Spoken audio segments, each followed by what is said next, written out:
Hello everyone, welcome to week 4, part 1 of the lectures.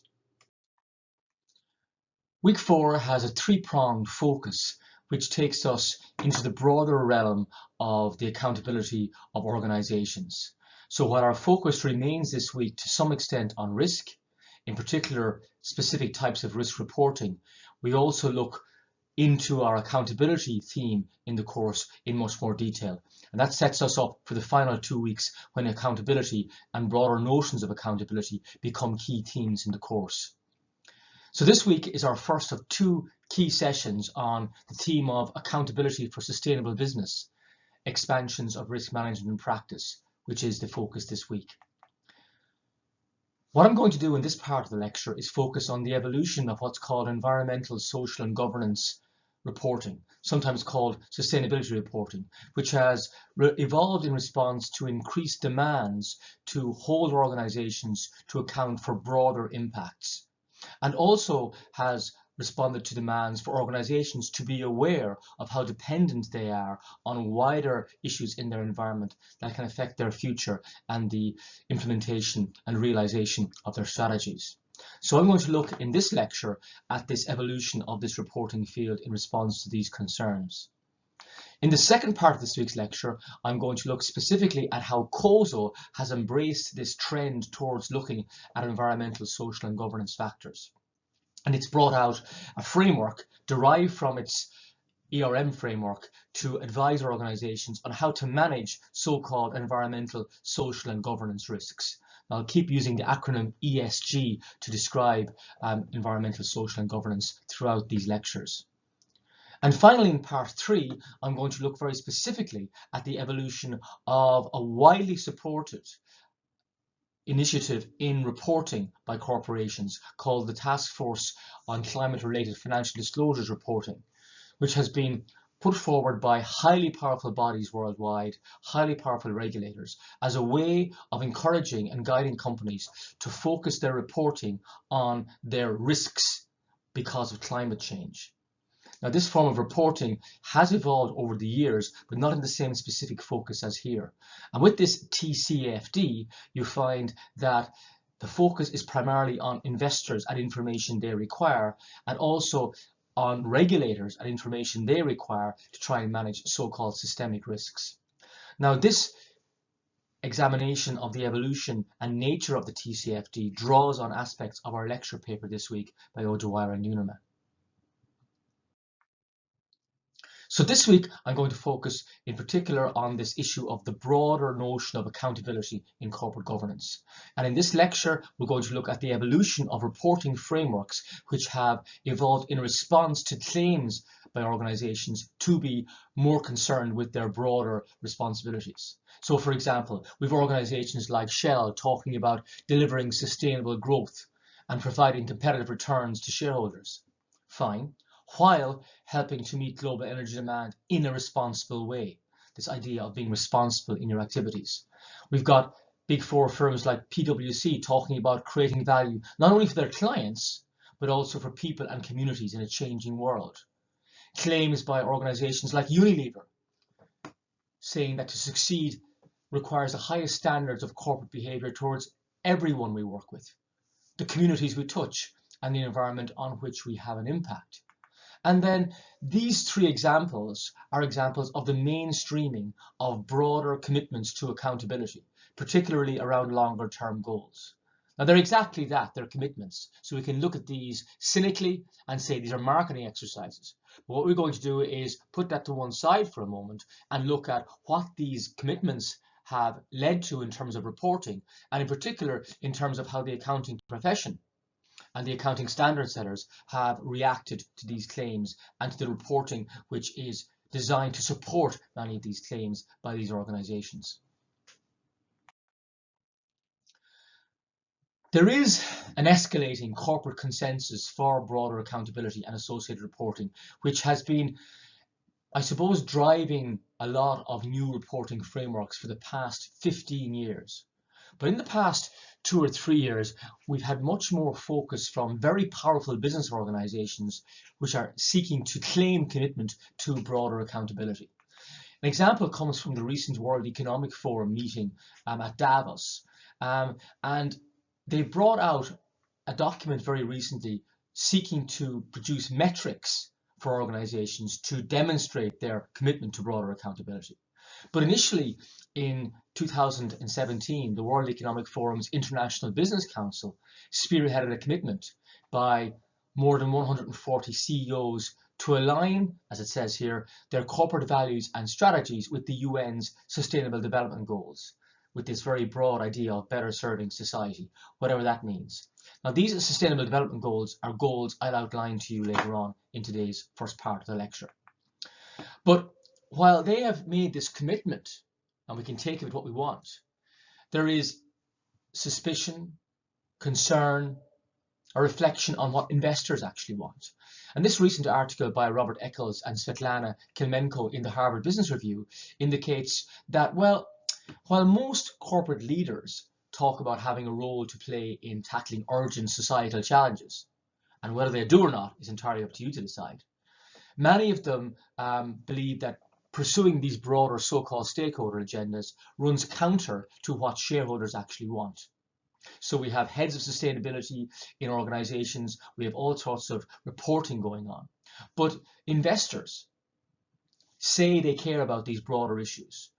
But in this article, they start off by saying, well, business leaders don't really believe that, and don't really believe that pursuing these issues substantively is doing what investors want, leading to investors being satisfied. Now, the article goes on to say that this is nonsense, that there's a huge investor demand now for reporting on broader accountability type information. And that's evident in recent developments, particularly in annual shareholder meetings of large companies.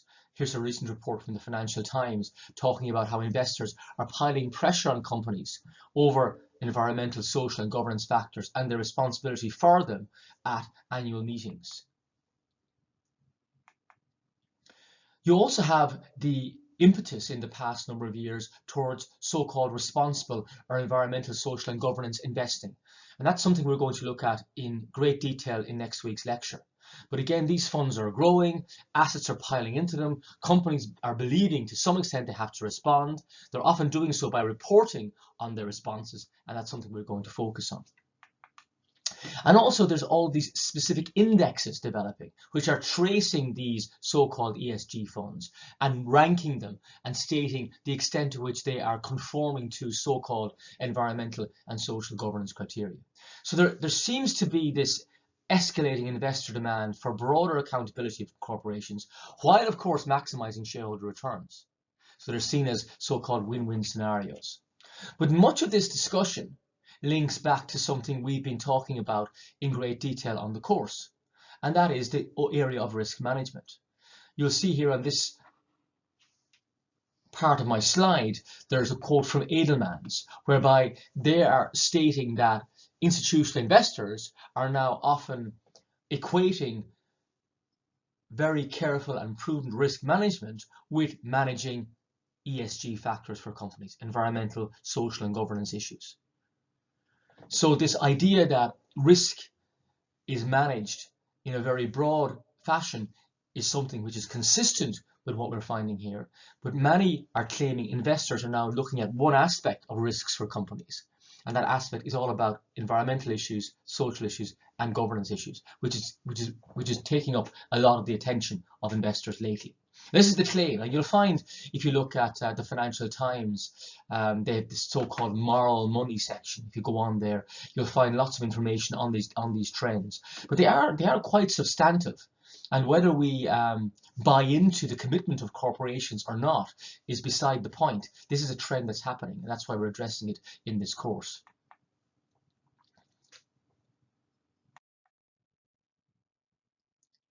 Because of this expansion in accountability demands, a number of reporting frameworks have emerged over the years to try and give up opportunities to corporations to communicate how they're dealing with these so-called ESG issues.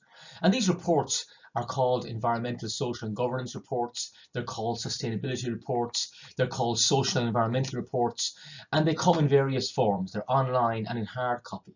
But the whole industry, as you'll see in a moment, has evolved around this form of reporting. And the accounting profession has become quite significant within that industry. Books from academics such as myself have studied this issue, looking at how it's evolved over time. And because of this evolution in the past 10 to 15 years, regulators have started to look to see, okay, can we in some way deal with this demand for this information in a more comprehensive fashion and make sure all companies are reporting a certain minimum around environmental and social governance issues and associated risks. So you have a regulatory space for non-financial disclosure blowing up, whereby regulation is becoming an issue. And of course, this is linked to the rising costs that are seen to come from non-financial risks. And these are the so-called, many times, ESG risks.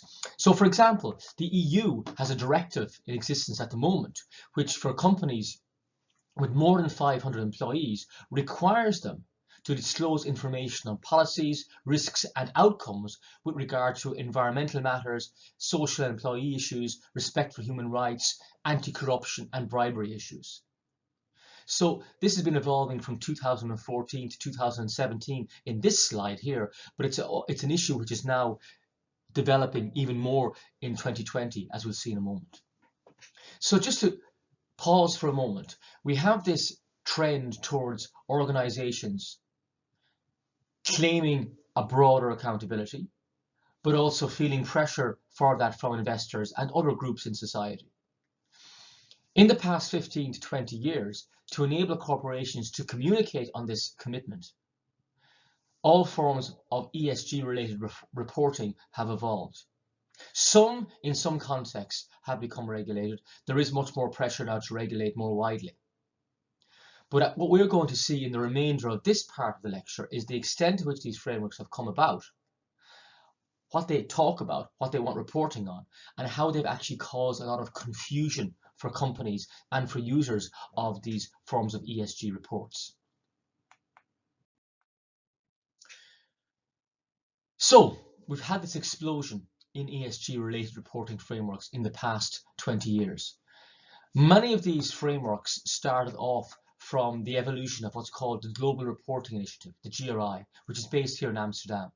And that was formed in 1997 and now has a set of guidelines and standards to guide companies on how they can report on their environmental, social and governance impacts. It's the most powerful and the most popular reporting framework used by companies to report on these issues. However, many other frameworks have evolved in the meantime to complement and compete with the Global Reporting Initiative.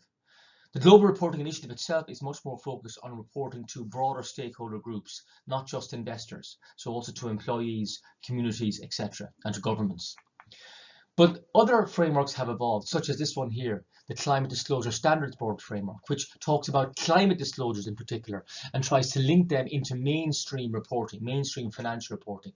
So it has its own model of reporting and framework for reporting, which it proposes. About 10 years ago, a huge development occurred whereby a body called the International Integrated Reporting Council came together, bringing together professional accountants and other groups to form what was called the Integrated Reporting Framework. And this integrated reporting is another specific form of broader reporting on corporate impacts to investors in particular. But it looks at the notion of creating value by companies, but by changing so-called capitals, not just financial capital that we're all aware of, but also human capital, capital linked to individuals and their organizations, social capital, capital linked to the strength of networks and relationships companies have, natural capital, all about impacts on the environment, emissions, etc., and also other forms of relationship and social capital around employees. So the integrated reporting framework was deemed to be complementary to these frameworks, but as you'll see later, this hasn't always been possible. Then in the US, at a separate level, we had the formation of the Sustainability Accounting Standards Board. Now, ESG-related reporting is sometimes called sustainability reporting, and this was set up to mimic the Financial Accounting Standards Board, FASB, and produce a set of standards for companies to report material information just to investors. And again, this links back to the issue of reporting on risks for investors. And they have an entire conceptual framework developed around this. If that wasn't enough, we then had the evolution in 2015 of the Task Force on Climate-Related Financial Disclosures, the focus of part 3 of this week's lecture, which has looked very much at getting companies to focus on reporting on the risks they are exposed to because of climate change. What are the risks to their business models from climate change? Investors want to know this, and this is a big focus of this, and it's going to be something we look at in great detail in part 3 of this week's lecture. And much of this, as I've alluded to so far, has led to concerns to regulate some of this reporting. So we have this trend towards legislating for this form of reporting coming about now. Now, just to give you some more background, the Global Reporting Initiative focuses very much on impacts and reporting of impacts of ESG factors to broader stakeholders. The CDSB framework and SASB focus very much on reporting just to investors. The Global Reporting Initiative and SASB have historically had a very tense relationship. And I've witnessed some of this in practice myself at conferences, whereby they're competing sometimes for a certain space. They're competing for the attention of organizations who are reporting, and they're also competing for the attention of investors and users of the reporting that they recommend. So this has caused some tension in the field. And then you have other bodies like the IIRC, which promote integrated reporting, which are trying to bring all of these frameworks together, not always successfully. And we'll see more about that in a moment. So let's just look now at the evolution that's occurred in this particular area over time. So on this diagram here, we see many of the organizations I mentioned on my previous slide. The GRI, as I mentioned, came about in 1997 with its initiation in response to a big concern for environmental issues among business, which came out of a very famous report in 1987 from the Brundtland Commission. The Carbon Disclosure Project is one I haven't mentioned. That's a project that was set up to allow companies to report on their carbon emissions in a centralized database that anybody could access to actually see what was happening with companies' disclosures.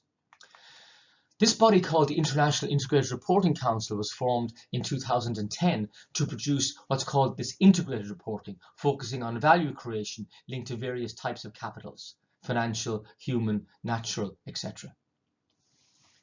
SASB, the Sustainability Accounting Standards Board I mentioned a moment ago, formed in 2012, particularly focused on the US context to produce guidance on reporting, a framework for reporting on so-called sustainability issues that were material for investor decision making.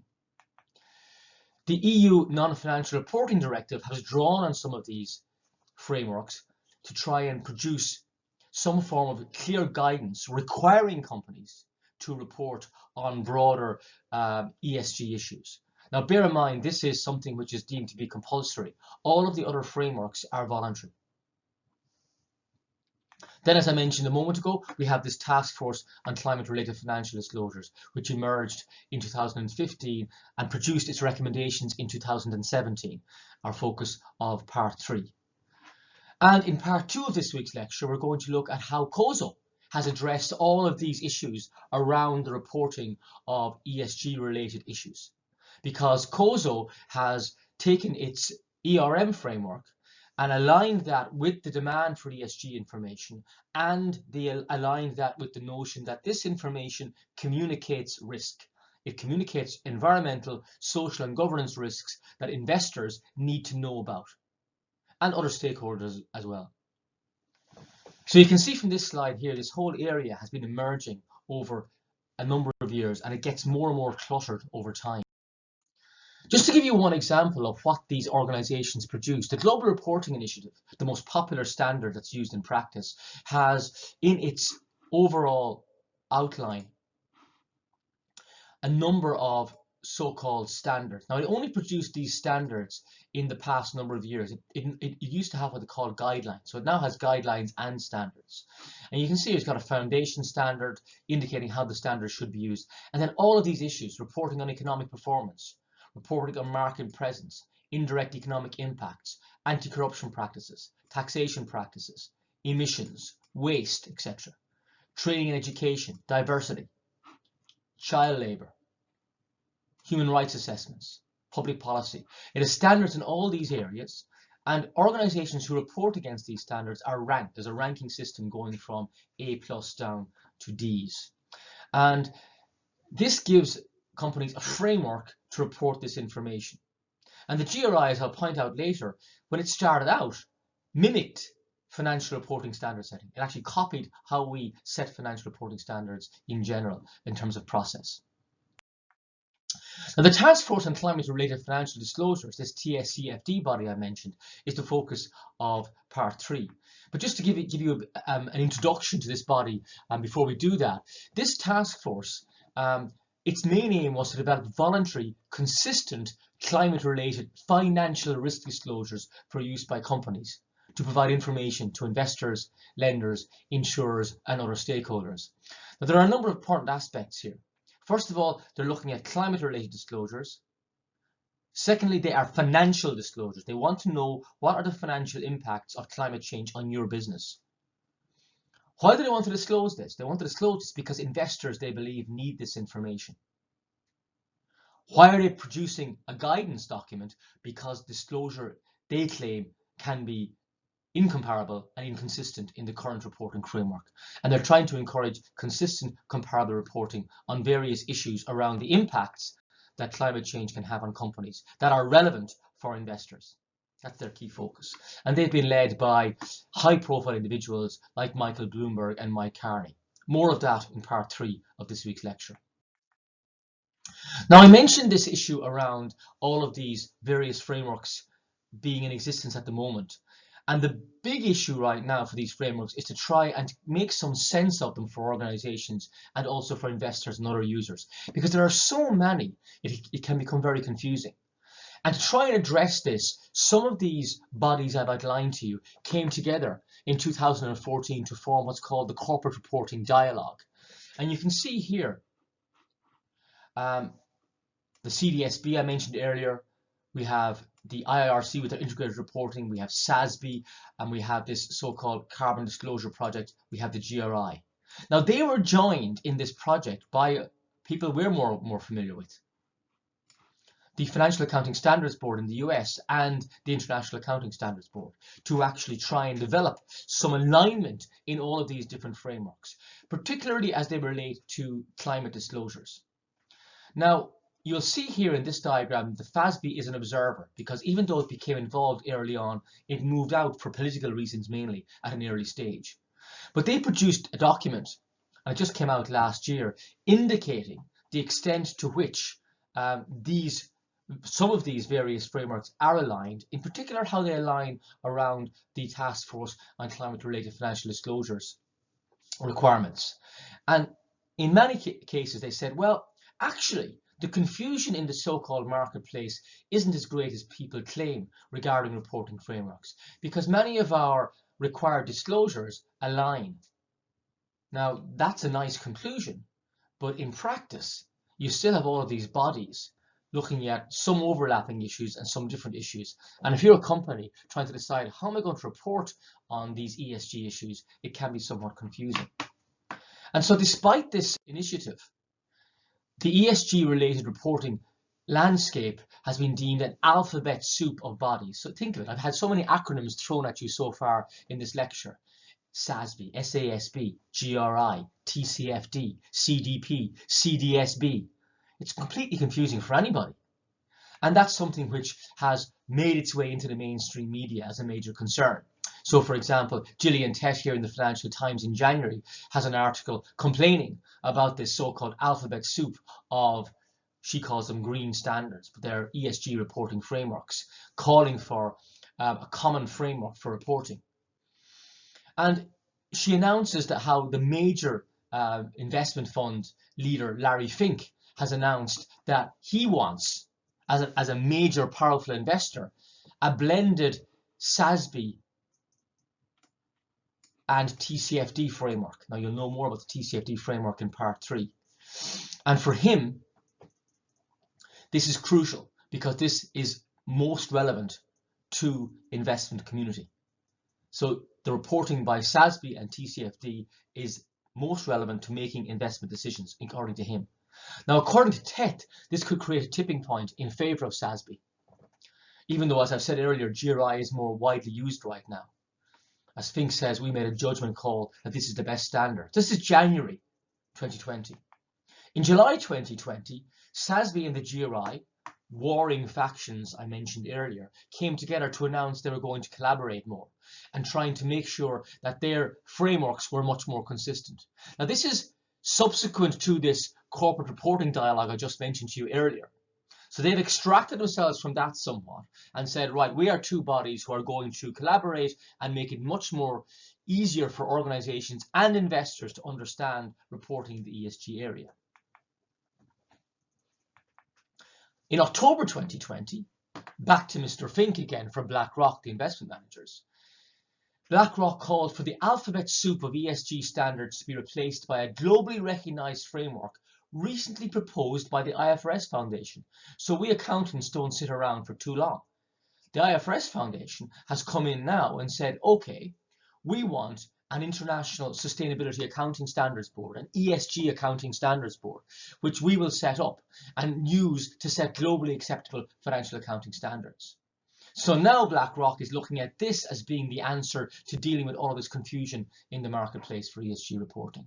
And this story goes on and on and on.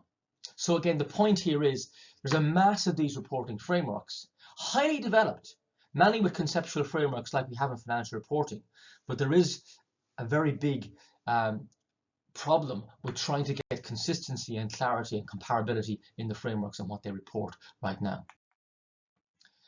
As if the IFRS Foundation and the coming together of SASB and GRI wasn't enough, we now have had recently yet another announcement of an alignment discussion between many of the organizations I've mentioned, the CDSB, GRI, IIRC and SASB. And again, this acronym mania is prevalent.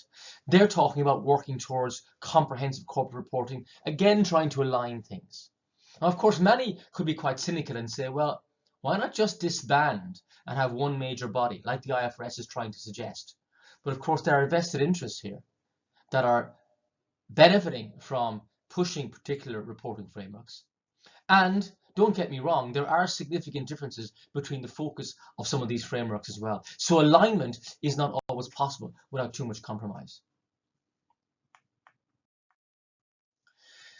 Now, much of the concern or attention that businesses are giving to broader accountability in the past 5 years in particular has drawn attention or drawn inspiration from what are called the Sustainable Development Goals, which were issued by the United Nations a number of years ago. And these goals outline 17 goals which they want to help alleviate poverty worldwide as one of their major ambitions. Now, this is a very high-level initiative with these very broad goals like eliminating poverty, having zero hunger, quality education for all, gender equality, reducing inequalities generally. So they've come about to an international negotiation, consensus-making process. But they're driving a lot of policy at government and business level around expanded accountability, particularly for corporations. And these SDGs are attracting the attention of major accounting firms and other consultants because they're giving advice in the area. And the reporting I mentioned earlier that's occurring through these various frameworks is now being assessed as to whether it is reporting on many of these 17 SDG goals. Now, PwC did a study in 2018 to see, okay, how are companies, when they are reporting using all of these frameworks I mentioned earlier, how are they reporting against these goals? And if you see here globally, the most common sustainable development goal that was reported on was on decent work and economic growth. The second most common one here was on climate action, the focus of part 3 of this week's lectures. So the key issue here in this particular study by PwC was to try and understand the extent to which all of these models and frameworks I mentioned earlier are reporting on what are called the major sustainable development challenges worldwide as outlined by the United Nations. And you'll see here in all these different industry sectors, the reporting on climate action seems to be becoming extremely popular. Like in this case here, in these 6 industry sectors, in 4 cases, climate reporting was the main reporting issue, and it was the second in financial services. PwC also looked at the quality of this reporting. They used a measure of quality to see how much reliance one could place in the reporting. It's very easy to report, but if it's relied upon, is something you also want to know. And again, in this case, the most reliable reporting was deemed to be climate action, and followed by affordable and clean energy. You can see here they gave all the reporting various scores. So introducing this Sustainable Development Goals framework to you is to give you an indication as to what's happening at the very broad international governance level and policy and regulatory level to try and encourage organizations to respond to demands for broader accountability and trying to focus the reporting they engage in on these Sustainable Development Goals. And there are lots of reports out there indicating how organizations have been dealing with these goals in practice. In terms of the actual take-up of these frameworks and the take-up of reporting against these frameworks, this is a study which KPMG undertook just a few years ago now, but it's still fairly indicative of current trends. And they see that in the global 250 companies, 93% are reporting on so-called corporate responsibility or ESG issues. Now, the extent to which they're reporting varies considerably. The framework they're reporting against varies considerably. The reliability of the information they're reporting also varies considerably, but there is evidence of extensive and increasing reporting. And the most popular framework for reporting, as I mentioned earlier, is the Global Reporting Initiative. Its broad framework of reporting against guidelines on particular issues. And this is something which has been emerging for years. But these other bodies, the SASBs, the IARC, are pushing back and getting companies to report against their frameworks as well, sometimes at the same time as reporting against the GRI issues. And you can see here, there's a mention of this thing called the GRI G4. That's the latest issue of the GRI guidelines. And in the study that was conducted by KPMG, 88% of companies were reporting against those particular guidelines. A good example of how this form of sustainability or ESG reporting has emerged in practice comes from having a look at the Shell reporting. Shell was one of the initiators of this form of reporting back in the 1990s. And if you go on the Shell website, you'll find lots of detail on how they report on these ESG type issues. And you'll be confronted with this screen here, whereby you have a choice to look at how they address issues of safety, climate change, energy transition, business strategy, social performance, etc. And they offer you lots of performance data. And that performance data indicates to you trends in performance in particular areas around governance, around environmental impacts, and around societal impacts. Their reporting also indicates to you the extent to which the organization reports against the Sustainable Development Goals in the context of its overall reporting. Now, the performance data is of particular interest because there you can see trends and try and understand the type of measures that make up this form of reporting. So it's worth having a look at that sort of performance data just for a moment as reported by Shell. And you can see here, this is Shell's social performance data. And they give you trends running from 2010 up to 2019. The first one here is gender diversity. So how diverse is gender in their supervisory professional positions, management positions, and senior leadership positions? So they show you the proportion of females that take up the positions and how that's changed over time. So in senior leadership, the proportion has gone from 15.3% in 2010 to 26.4% in 2019. Things like child labour. Do they have procedures in place to ensure there's no child labour in their operations? And you can see in all their operations they claim, at least from 2012, that they have procedures in place. What those procedures are, you might want to ask more about, and you'll find more information on that later. Also, their integrity, codes of conduct, the extent to which they have code of conduct violations, 205 violations in 2010, 370 in 2018, 263 in 2019. If you're interested in that data, you can go and find out more about it. But again, think about this in the context of different so-called stakeholder groups. Investors might be concerned about risks embedded in any of these data. What are the risks for the organization in terms of reputation, in terms of markets, etc. from this? And then there's a reporting here on social investment, the extent to which they invest in so-called social investment activities. And that social or responsible investment is the focus of our lectures next week in the context of the broadening of the accountability of businesses more generally. Also, we look at here, it's environmental performance data, and this is mainly around so-called greenhouse gas emissions. So they talk about their various emissions, types of emissions, what are called scope 1, 2, and 3 emissions, and how they've emerged over time. So that gives people with an interest in this data information as to the extent to which they are emitting greenhouse gases into the environment. Now, so far, I've outlined to you the extent to which demands for broader accountabilities of business have been emerging. And the investment community in the past 4 to 5 years seems to have been prominent in pushing these demands. Reporting frameworks to allow companies to report on how they respond to these demands in the context of ESG or sustainability reporting have been in existence since the 1990s.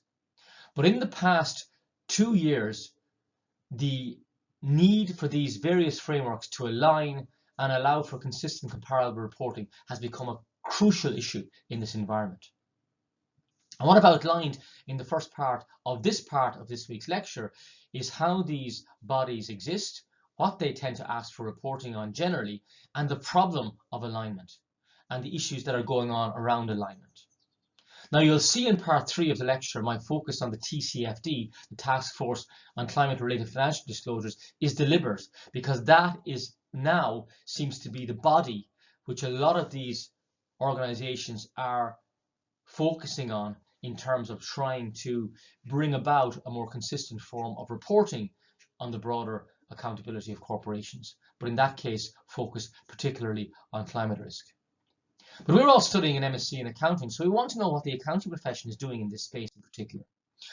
And it's doing quite a lot, in fact. If we think of the International Federation of Accountants, it's actually taken the Sustainability Development Goals and indicated in a major document how the accounting profession can contribute to their achievement. And it's focused in particular on 8 of these Sustainable Development Goals: quality education, gender equality, decent work and economic growth, industry innovation and infrastructure, responsible consumption and production, climate action, peace, justice and strong institutions, and partnership around the goals and their achievement.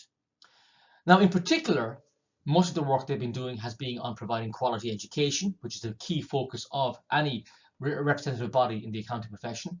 Gender equality in the profession is hugely important, and also the issue of climate action. So whether we like it or not, these are issues they're focusing on and are trying to promote as being issues the profession can be heavily involved in. The profession has also provided the GRI in its initial days with an exemplar, because when the GRI emerged, it effectively associated itself with the accounting profession and the way in which the accounting profession developed accounting standards. And in particular, the process through which it went through standards coming through exposure drafts and into final sets of guidance. So the GRI's early days were effectively a mimicking effort to mimic how financial reporting had developed. And the accounting profession was actually helpful in helping the GRI form on this basis back in its early days. As new reporting models and standards for non-financial reporting, ESG reporting, sustainability reporting have evolved, the body called Accountancy Europe, which was called FEE at one stage, has been hugely influential on looking at the future of corporate reporting, in particular corporate reporting that's not financial, and offering guidance and guidelines in this area, both for corporations and for regulators.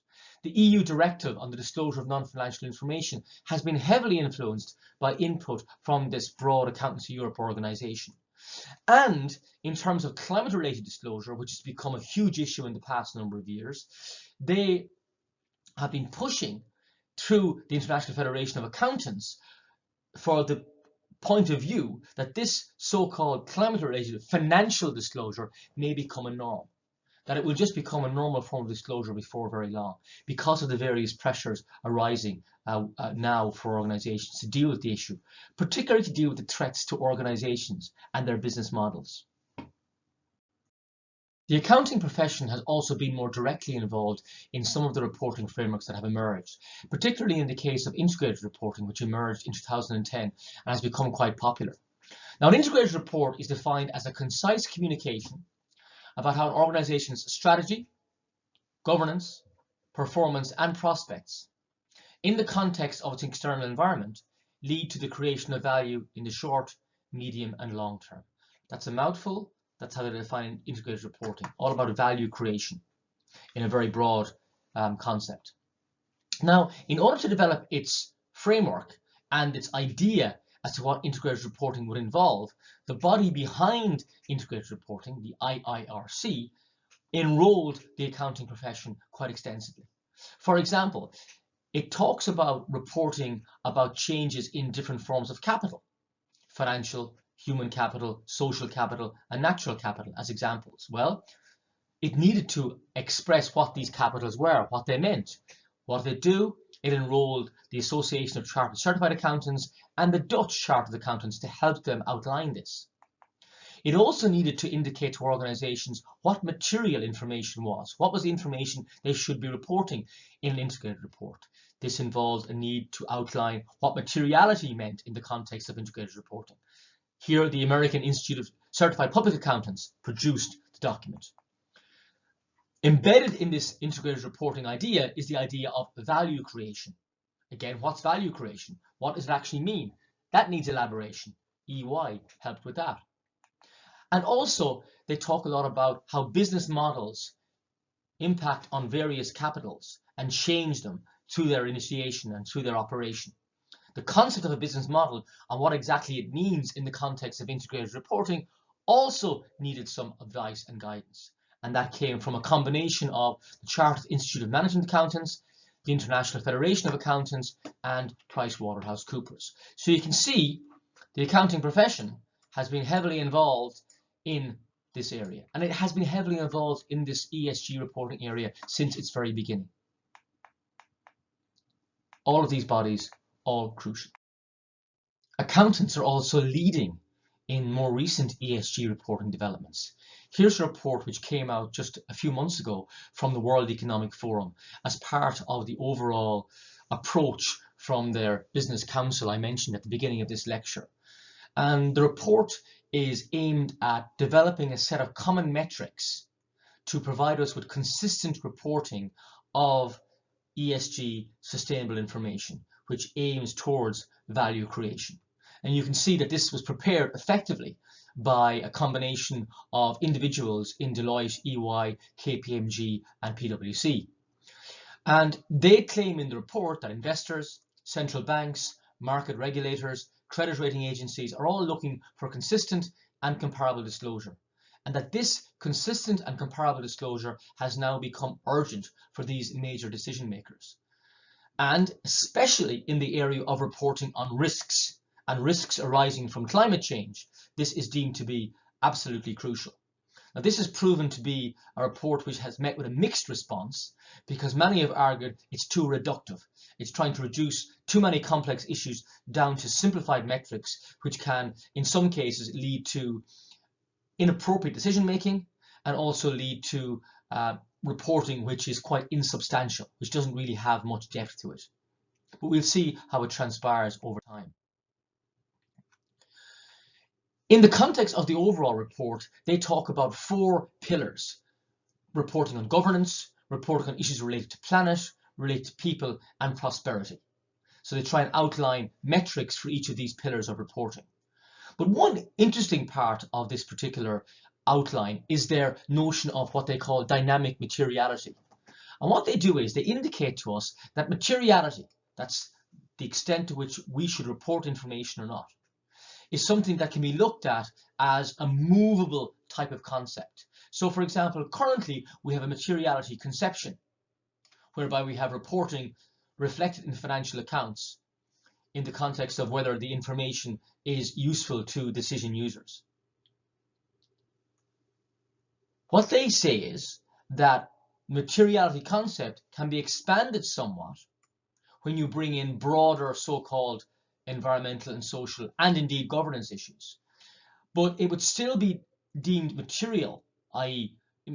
information that should be disclosed if it is useful to people making economic decisions, i.e. just investors. So this is what we currently have. Focus on investors on financial information. This is a broadening of that information, but also focusing on the investor user. So information is deemed material if it influences the user of the investor seeking a broader type of information on so-called enterprise value creation. But then they say an even broader materiality definition can be looking at whether the information will be useful to other users who want to know about contributions to so-called sustainable development. And so materiality can evolve over time. So we're starting here with our current financial reporting. We're moving to here reporting to investors on broader issues. But we might eventually get to a stage where this reporting is all about information as well, which is useful to a broader range of stakeholder groups. This is where organizations like the GRI are at. But this is what they're proposing at the moment. Worth following this space if it interests you. As if this wasn't enough, and back to the beginning of this lecture, we also have the IFRS Foundation, and it has issued a consultation paper on sustainability reporting, whereby it wants to set up a sustainability standards board. We have one already, many would argue, which actually produces consistent and comparable reporting. And it's been received quite positively by many investment organizations. Many of the more enlightened investment organizations like Eumedion here in the Netherlands have said, well, it's a big step towards fulfilling the urgent investors' need for consistent and comparable sustainability or ESG information at a global level. So essentially, this position paper that the IFRS has brought out is again trying to align the frameworks. It's trying to bring in one standard setting board under their jurisdiction, of course, to try and stop this concern that is existing with this so-called alphabet soup of frameworks that are out there at the moment.